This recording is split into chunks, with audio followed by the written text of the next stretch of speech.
ونشهد أن لا إله إلا الله وحده لا شريك له ونشهد أن محمدا عبده ورسوله صلى الله تعالى عليه وعلى آله وأصحابه وبارك وسلم تسليما كثيرا كثيرا. أما بعد فقد قال الله تبارك وتعالى أعوذ بالله من الشيطان الرجيم بسم الله الرحمن الرحيم. لقد كان لكم في رسول الله أسوة حسنة.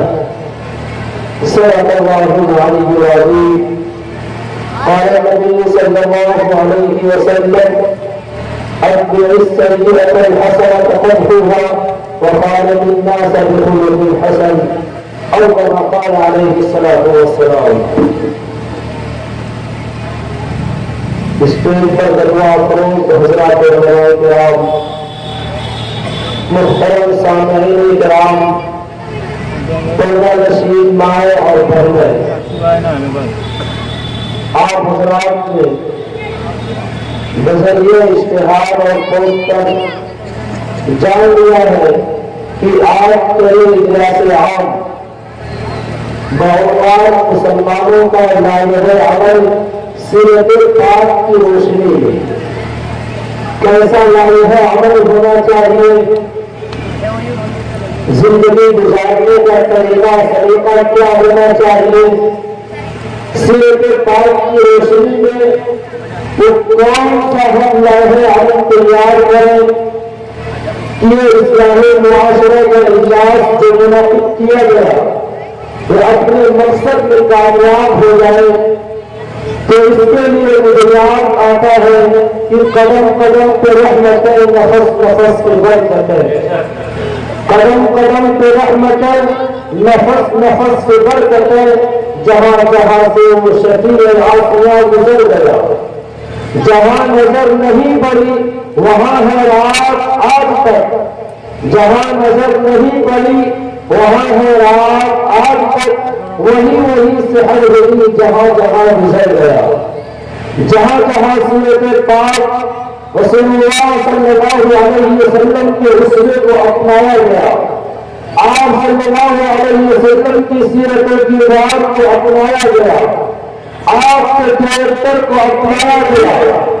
آپ کے اخلاق و کردار کو اپنایا گیا، وہاں پر ایسے امن و امان کی فضا قائم ہوئی اور ایسا چین سکون کا معاشرہ وجود میں آیا کہ کوئی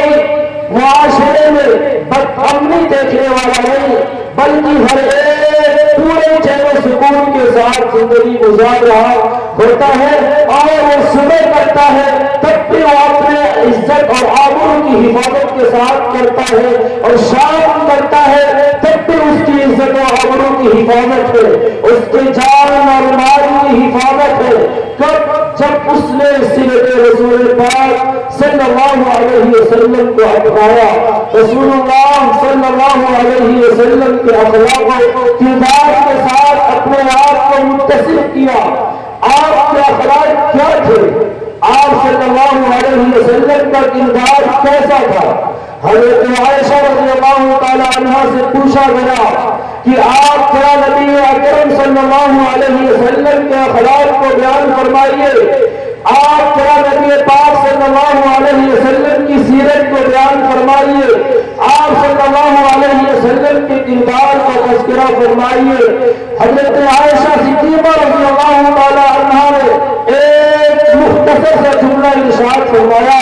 اور کہا، قرآن نہیں پڑھتے کیا تم قرآن نہیں دیکھتے؟ قرآن کی آواز کھولتے جاؤ، قرآن کی تعلیمات کو پڑھتے جاؤ، قرآن کے الفاظ کی تلاوت کرتے جاؤ، قرآن کے الفاظ کو دہراتے جاؤ، قرآن کے الفاظ کو پڑھتے جاؤ۔ یہ سب کے سب تمہیں آپ صلی اللہ علیہ وسلم کے اخلاق و کردار کو بتلائیں گے، آپ صلی اللہ علیہ وسلم کی تہذیب کو بتلائیں گے، آپ صلی اللہ علیہ وسلم کی سیرت کی عکاسی کریں گے۔ قرآن خلق القرآن ایک مختصر سا جملہ ہے کہ آپ کی سیرت یہ قرآن کریم ہے، آپ کا اخلاق یہ قرآن کریم ہے۔ قرآن کریم ایک علمی کتاب اور آپ صلی اللہ علیہ وسلم اس کی عملی نمونہ ہے کہ گویا کہ مسلمانوں کے لیے راہ عمل جو سیرت پاک کی روشنی میں ملتا ہے، سیرت پاک کے جلوے میں ملتا ہے، سیرت پاک کو پڑھنے سے ملتا ہے، سیرت پاک کے آرام کے کھلائنے سے ملتا ہے،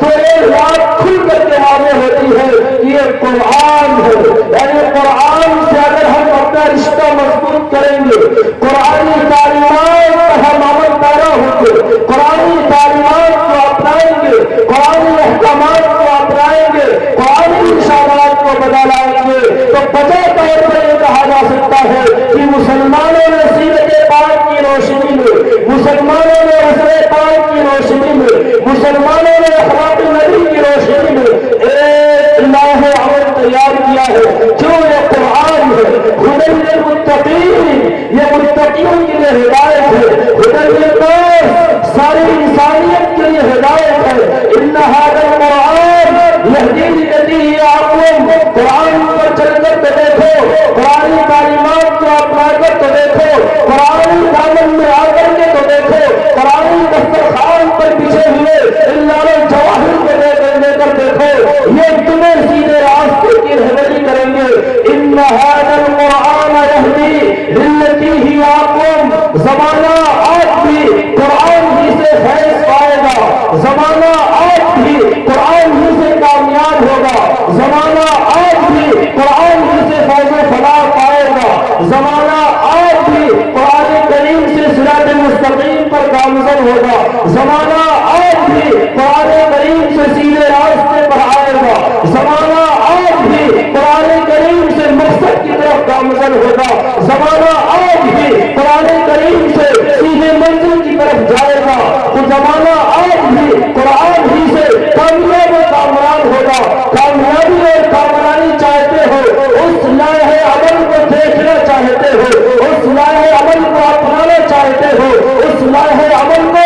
اپنے لیے تیار رکھنا چاہتے ہو، قرآن کریم کے ساتھ اپنے دامن کو مضبوط کر لو۔ اب بھی ہو سکتی ہے جس پر بارش لطف امین کل تلاوت مرد مومن روز قرآن کریم حضرت عمر بن خطاب رضی اللہ تعالیٰ عنہ روایت کرتے ہیں، رسول اللہ صلی اللہ علیہ وسلم کا ارشاد ہے، ان اللہ یرفع بہذا الکتاب اقواما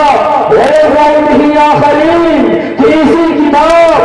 اللہ سے، قرآن کریم سے اللہ بہت سی قوموں کو سربلندی عطا کرتا ہے، بہت سی قوموں کو ترقیات سے نوازتا ہے، بام عروج تک پہنچاتا ہے، اور اسی قرآن کریم کے ذریعہ بہت سے لوگوں کو بستی میں ڈالتا ہے، بہت سے لوگوں کو ذلت و نکبت کی کھائی میں دھکیل دیتا ہے، اور اس کی گردن میں پھنستے ہوئے چلے جاتے ہیں۔ وہ پتا چلا کہ قرآن کریم یہی سیرت پاک کی روشنی میں مسلمانوں کا لائحہ عمل ہے۔ کس قدر اہم ہے قرآن کریم کو پکڑنا، کس قدر ضروری ہے قرآن کریم کی تعلیمات کو اپنانا کس قدر ضروری ہے، قرآن کی تعلیمات پر عمل پیرا ہونا آخری وقت ہے۔ اللہ کے رسول صلی اللہ علیہ وسلم ارشاد فرماتے ہیں لن تضلوا ترکت فیکم امرین لن تضلوا ما تمسکتم بہما، کہ دیکھو میں تمہارے درمیان میں چیزیں چھوڑ کر کے جا رہا ہوں، تمہارے درمیان میں چیزیں چھوڑ کر کے جا رہا ہوں، جب تک تم ان کو مضبوطی سے پکڑے رہو گے، جب تک تم ان کو مضبوطی کے ساتھ تھامے رہو گے، جب تک تم ان پر عمل پیرا رہو گے، جب تک تم ان کو اپنا اسوہ بنا کر کے رکھو گے، جب تک تم ان کو اپنا نمونہ سمجھتے رہو گے، جب تک تم ان کو اپنا عمل سمجھتے رہو گے، کبھی بھی گمراہ نہیں ہوگے، کبھی بھی ناکام نہیں ہوگے، کبھی بھی نامراد نہیں ہوگے، کبھی بھی ذلیل و رسوا نہیں ہوگے۔ لن تضلوا ما تمسکتم بہما، وہ دونوں چیزیں کیا ہے؟ کتاب اللہ، وہ اللہ کی کتاب ہے، وہ قرآن کریم ہے، وہ کلام اللہ ہے، وہ سنتی، اور میری سنت میرا طریقہ ہے، میری سنت میرا طریقہ ہے۔ اس کو مضبوطی کے ساتھ تھامے رہو گے، اس کو مضبوطی کے ساتھ پکڑے رہو گے، تو پتا چلا کہ قرآن کریم یہ سمجھنا ہے، قرآن کریم کی تعلیمات پر عمل پیرا ہونا ہے، تو سنت رسول کی روشنی میں کتاب اللہ پر عمل پیرا ہونا ہے، سنت رسول کی روشنی میں اگر ہم اپنے دین اور اپنے آپ قرآن کریم کو سمجھنے کے کرتے ہوئے اور قرآن کریم کھول کر کے بیٹھ گئے اور ہم سمجھ لیں گے قرآن کریم، یاد رکھیے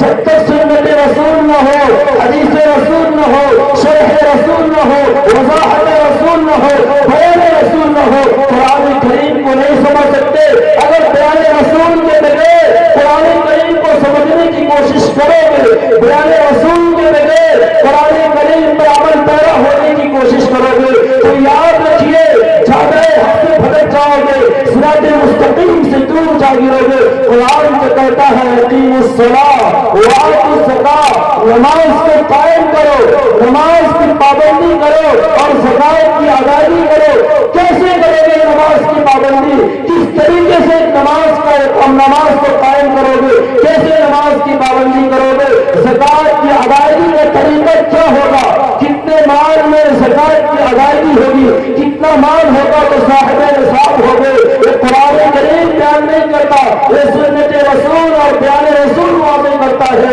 کہ دیکھو نماز پڑھنی ہے، نماز پڑھنے کا طریقہ یہ ہے، زکات کی ادائیگی کرنی ہے، زکات کا طریقہ یہ ہے، تمہیں حج کرنا ہے، حج کی ادائیگی کا طریقہ یہ ہے، روزہ رکھنا ہے، روزے کی ادائیگی کا طریقہ یہ ہے، صدقات خیرات کرنا ہے، صدقات خیرات کرنے کا طریقہ یہ ہے۔ یہ سب حدیث رسول بتلائیں گے، سنت رسول بتلائیں گے، تو جب تک ان دونوں چیزوں کو مضبوطی کے ساتھ تھامے رہو گے، جب تک ان دونوں پر مضبوطی کے ساتھ عمل پیرا رہو گے، کبھی بھی گمراہ نہیں ہوگے، کبھی بھی ناکام و نامراد نہیں ہوگے۔ کتاب اللہ اور سنت رسول اللہ، اللہ کی کتاب اور رسول اللہ صلی اللہ علیہ وسلم کی سنت، جب یہ جذبہ ہوگا اور یہ حوصلہ ہوگا کہ ہم زندگی گزارے تو کتاب اللہ پر عمل کرتے ہوئے، سنت رسول اللہ سے اس کی وضاحت لیتے ہوئے، سنت رسول اللہ سے اس کا بیان لیتے ہوئے، یاد رکھیے جب یہ قرآن طاقت حاصل ہو جائے گی، یہ ایمانی طاقت حاصل ہو جائے گی، سنت رسول پر مرنے کا اور اس پر جینے کا جذبہ اور حوصلہ پیدا ہوگا، کہیں بھی رہو گے سپر پاور طاقت بھی سامنے ہوگی، یہ دنیا کی سب سے بڑی طاقت بھی سامنے ہو، لیکن اگر یہ حوصلہ ہے اور یہ جذبہ ہے، جو کچھ بھی ہو ہمیں سنت رسول کے مطابق زندگی گزارنی ہے، کتاب اللہ کے مطابق زندگی گزارنی ہے، تو اس وقت اللہ تبارک و تعالی کی جانب سے ایک غیبی قوت آئے گی اور ایک طاقت ملے گی جو طاقت دنیا کی تمام طاقتوں کو استعمال کر کے رکھے گی۔ حضرت حذیفہ ابن یمان رضی اللہ تعالیٰ عنہ کا وہ مشہور واقعہ جب کسریٰ کے یہاں جاتے ہیں قاسم بن کر اور وہاں پر اپنا پیغام پہنچاتے ہیں، جب دسترخوان لگا دیا جاتا ہے، دسترخوان بچھا دیا جاتا ہے اور کھانے کے لیے بیٹھتے ہیں۔ جب لقمہ اٹھاتے ہیں تو لقمے کا کچھ حصہ دسترخوان پر گر جاتا ہے، آپ اس کو اٹھا کر کھانے لگتے ہیں اور صاف کر کے اس کو کھانے لگتے ہیں، کیونکہ گرے ہوئے لقمے کو صاف کر کے کھا لینا، اس کو اٹھا کر کے کھا لینا یہ میرے نبی کا طریقہ ہے، یہ میرے نبی کی سنت ہے۔ جب حذیفہ بن الیمان رضی اللہ تعالیٰ عنہ غور کیجیے گا، اس کفرستان کے اندر جو دنیا کی سپر پاور طاقت کہلاتی ہے، تنہا تنہا ہے، ساتھ میں کوئی اور نہیں ہے، لیکن دل میں یہ حوصلہ ہے، دل میں یہ جذبہ ہے، سنت رسول اللہ نہیں چھوڑیں گے، سنت رسول اللہ پہ سنت رسول اللہ سے کنارہ کش نہیں ہوں گے، یہ جذبہ یہ حوصلہ ہے۔ جب اس گرے ہوئے لقمے کو اٹھاتے ہیں اور اس کو صاف کر کے کھانے کی کوشش کرتے ہیں، ایک بغل سے پہنی لگاتا ہے اور کہتا ہے اس گرے ہوئے لقمے کو اٹھا کر کے کھا رہے ہو، ذرا دیکھو تو صحیح کس کے دسترخوان پر بیٹھے ہو، یہ کسی غریب کا دسترخوان نہیں، کسی فقیر کا دسترخوان نہیں، کسی یتیم اور مسکین کا دسترخوان نہیں، یہ تو سپر پاور طاقت کسرا کا دسترخوان ہے، اور اس کے دسترخوان پر اس گرے ہوئے لقمے کو اٹھا کر کے کھا لینا یہ شاہ کسرا، شاہ ایران کی بے عزتی ہے، یہ اس کے ساتھ کھلواڑ کرنا ہے، یہ اس کے آداب شاہی کے خلاف ہے۔ اس وقت حضرت حذیفہ ابن الیمان رضی اللہ تعالیٰ عنہ نے جو جواب دیا تھا، مجھے جواب سنانا ہے، سنیے گا اور ہوش کے کان لے کر کے سنیے گا، دل کے کان کھول کر کے سنیے گا، یہ حوصلہ خود کے اندر بھی پیدا کیجیے گا، دعا کیجیے گا کہ اللہ یہ حوصلہ میرے اندر بھی پیدا فرمائے۔ حضرت حذیفہ ابن الیمان رضی اللہ تعالیٰ عنہ نے ایک تاریخی جملہ فرمایا، اترک سنت حبیبی لہؤلاء الحمقاء، اس کفرستان کے اندر تلے بڑھا وہ صحابی رسول حذیفہ ابن الیمان کہتا ہے جو ان بے وقوفوں کی وجہ سے جو اسلام سے دور ہے، اور یاد رکھے جو اسلام سے دور ہوتا ہے اسلامی تعلیمات سے ناآشنا ہوتا ہے، زندگی گزارنے کا سلیقہ نہیں آتا، زندگی گزارنے کا طریقہ نہیں آتا، چلنے کا طریقہ نہیں آتا، چلنے کا طریقہ تو سنت اسلام بتاتا ہے، اور بات کرنے کا سلیقہ تو اسلام بتاتا ہے۔ کسی سے بات کرنا ہو خندہ پیشانی کے ساتھ ملاقات کرو، کسی سے بات کرنا ہو نرم لہجے کے اندر بات کرو، کسی سے ملاقات کرنی ہو خندہ روئی کے ساتھ ملاقات کرو، اور خندہ روئی کے ساتھ بھی ملاقات کرنا۔ رسول اللہ صلی اللہ علیہ وسلم ارشاد فرماتے ہیں لا تحقرن من المعروف شیئا ولو ان تلقى اخاك بوجه الطلب، کہ دیکھو کسی بھی نیکی کو حقیر مت سمجھنا، کسی بھی نیکی کو کمتر مت سمجھنا۔ اور آج ہمارا حال یہ ہے کہ ہم راستے میں پڑے ہوئے کیمپر کو راستے میں پڑے ہوئے اور تکلیف کے چیز کو ہٹاتے نہیں ہے۔ کیا ہمارے اندر سے وہ ایمانی جذبہ، کیا ہمارے اندر سے وہ ایمانی الفاظ ختم ہو چکی ہے، وہ ایمانی انگیز ختم ہو چکا ہے جو کہتا ہے شریعت اسلامیہ کہتی ہے کہ راستے میں کوئی تکلیف کی چیز پڑی ہو اور وہ نظر آئے اس کو راستے سے ہٹا دیا کرو، اور راستے سے نہیں ہٹانا۔ یاد رکھیے وہ اپنے ایمان کی خیر منانا ہے، راستے سے تکلیف کی چیز کو ہٹا دینا۔ ضعف الایمان، یہ صدقہ بھی ہے، یہ ایمان کا سب سے ہلکا درجہ ہے، اور اگر کہیں راستے سے تکلیف کی چیز کو بھی نہیں ہٹاتا تو یاد رکھیے جو ایمان کا سب سے کمتر درجہ ہے، جو ایمان کا سب سے نچلا درجہ ہے، جو ایمان کا سب سے ادنا اور سب سے ضعیف درجہ ہے، اس سے بھی انسان گیا گزرا ہے۔ وہ تو کہتا ہے راستے سے تکلیف کی چیز کو ہٹا دو، یہ راستے سے تکلیف کی چیز کو ہٹا دینا وہ صدقہ ہے۔ کہ کسی بھی نیکی کو حقیر مت سمجھنا، کیونکہ ایک نیکی وہ اللہ تبارک و تعالیٰ کے یہاں دنیا و ما فیہا سے بہتر ہے، کیونکہ نیکی کا بدلہ آخرت میں ملے گا۔ ما عندکم ینفد وما عند اللہ باق، جو تمہارے پاس ہے وہ خرچ کا خاتمہ ہو جائے گا، جو تمہارے پاس موجود ہے اس پر فنا کاری ہوگی، لیکن جو اللہ کے پاس ہے وہ باقی رہنے والا ہے۔ تو ایک نیکی کا مقام یہ ہے، ایک نیکی کی عظمت یہ ہے کہ دنیا و ما فیہا سے بہتر ہے۔ لا تحقرن من المعروف شیئا، کسی بھی نیکی کو حقیر مت سمجھو، کسی بھی نیکی کو کمتر مت سمجھو، اگرچہ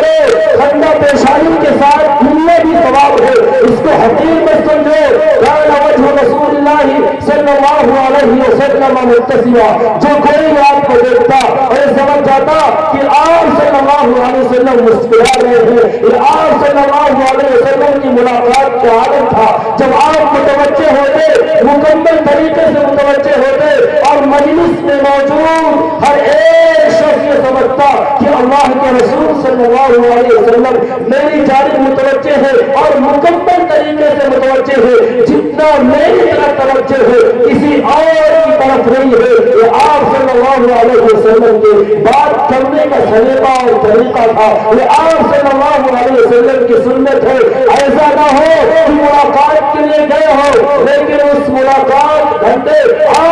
کی ملاقات میں چہرے پر نظر دینا پڑے، بیٹھے اور اس قدر مصروف دوسری دنیا کے اندر ہو جائے کہ سامنے کون بیٹھا ہے، سامنے کس سے باتیں کی جا رہی ہے، کس سے ملاقات کے لیے ہم آئے ہیں، بالکل سے توجہ نہ ہو۔ نہیں، یہ سنت رسول اللہ کے خلاف ہے۔ سنت رسول اللہ تو یہ ہے کہ جب ملاقات ہو خندہ پیشانی کے ساتھ ہو، اور یہ اخلاق حسنہ میں شمار ہوتا ہے۔ خلق حسن کی تعریف حضرت عبداللہ ابن مبارک رضی اللہ تعالیٰ عنہ نے بیان فرمائے، بسط الوجہ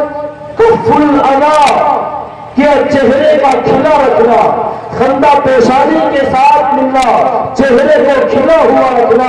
کف الاذی، تکلیف کے چیز کو اور تکلیف پہنچانے والے اشیاء کو ختم کر دینا۔ جس بھی راستے سے تکلیف کر آئے، جس بھی راستے سے تکلیف داخل ہو، اس سبب کا ہی خاتمہ کرنا، بالمعروف اور بھلی بات کہنا، اور نئی چیز کو، بھلی چیز کو خرچ کرنا، ایک دوسرے کے ساتھ اچھائی کا معاملہ کرنا۔ اور آپ صلی اللہ علیہ وسلم کا طریقہ، آپ صلی اللہ علیہ وسلم کی سنت وہ بسط الوجہ بھی ہے کہ آپ صلی اللہ علیہ وسلم ملاقات کرتے ہیں، کوئی بھی آپ سے ملتا ہے تو آپ کا چہرہ کھلا ہوا ہے، گویا کہ ایک کھلا ہوا گلاب، اور بالکل سے مسکراتا ہوا کہ ایسا لگتا ہے بالکل سے دل جیت لیتا۔ صحابہ کرام بیان فرماتے ہیں کہ ہم آپ سے ملاقات کرتے تھے، آپ کو دیکھ کر کے ہمارا دل خوش ہو جاتا تھا۔ ایک صحابی دوڑے دوڑے اللہ کے رسول صلی اللہ علیہ وسلم کی خدمت میں آتے ہیں کہ اللہ کے رسول، ہمیں اس دنیا کے اندر بے چینی ہوتی ہے، ہم آپ کی مجلس ضرور پر گھر پہنچتے ہیں، دل کو قرار نہیں ملتا، دل کو سکون نہیں ملتا، دل کو آرام نہیں ملتا، ہم بے چین ہو جاتے ہیں، آتے ہیں آپ کا چہرے مبارک دیکھ لیتے ہیں، آپ کے چہرے مبارک کا دیدار کر لیتے ہیں، ہمیں سکون مل جاتا ہے۔ آپ تو جنت میں جائیں گے، جنت میں آپ کا اعلیٰ درجہ ہوگا، ہم تو نچلے درجے میں ہوں گے، وہاں پر آپ کی ملاقات کا شرف کیسے ملے گا، وہاں پر آپ کے دیدار کا شرف ہم کیسے حاصل کریں گے۔ رسول اللہ صلی اللہ علیہ وسلم نے صحابے کی اس طرف پر، صحابے کے اس جذبے پر، صحابے کی اس لگن پر ایک جملے ارشاد فرمایا، اور ہم سب کے لیے تسلی کا سامان اس کے اندر ہے۔ آپ صلی اللہ علیہ وسلم نے ارشاد فرمایا، المرء مع من احب، انسان اس کے ساتھ ہوگا جس سے وہ محبت کرتا ہے، انسان اس کے ساتھ رہے گا جس سے وہ محبت کرتا ہے۔ محبت حقیقی رسول اللہ صلی اللہ علیہ وسلم کی موجود ہے تو رسول اللہ صلی اللہ علیہ وسلم کے پڑوس میں مکان ملے گا، رسول اللہ صلی اللہ علیہ وسلم کے پڑوس میں جگہ ملے گی، تو بس تو وہ کفن ہوگا، تکلیف کے چیز کو ہٹا دینا۔ جو بھی چیز بار آور ہو، جو بھی چیز گرا بار ہو، اس میں آپ حصے بتا لیا کرتے تھے۔ بہت سارے واقعات سیرت نبوی کو پڑھ کر کے جو دیکھے، سیرت پاک کو مطالعہ کر کے دیکھے، صرف محبت نبوی کا دعویٰ کرنے سے اور محبت نبی کا دم بھرنے سے کوئی محبوب، کوئی محب نہیں بن جاتا، کوئی محبت کرنے والا نہیں بن جاتا۔ محبت کو سمجھنے کنارے سے کبھی انداز ہے طوفان نہیں ہوتا۔ محبت کو سمجھنا ہے تو آؤ سیرت پاک کو مطالعہ کرو، آپ کو معلوم ہوگا کہ وہ نبی جس کی سیرت پاک کی روشنی میں ہم لاہ عمل لینے کے لیے بیٹھے ہیں، لاہ عمل تیار کرنے کے لیے بیٹھے ہیں، ہمارے کہیں اس کا کیسا جذبہ ہے, ہمارے تئیں وہ کس قدر پریشان ہے, ہمارے تئیں کس قدر اس کا جذبہ ہے اور کیسی امنگ ہے, کیسی لگن اور کیسا جذبہ ہے. سیرت پاک کو پڑھا جائے گا, ساری باتیں دو دو چار کی طرح واضح ہوتی جائے گی اور ہم سمجھیں گے کہ جب یہ نبی اس قدر ہمارے لیے پریشان اور اس قدر ہمارے لیے ایک لگن رکھتا ہے تو ایک لائے عمل خود سے بھی تیار کرنے کا حوصلہ ملے گا. اور بذل المعروف, نیکی کو خرچ کرنا اور مال دولت کو خرچ کرنا, خیر کو خرچ کرنا, خیر کو عام کرنا, یہ آپ صلی اللہ علیہ وسلم کا شیوا تھا. آپ صلی اللہ علیہ وسلم یتیموں کے والی اور غریبوں کے مولا اور غلاموں کے مولا, ہمدردی منگساری کرنے والے,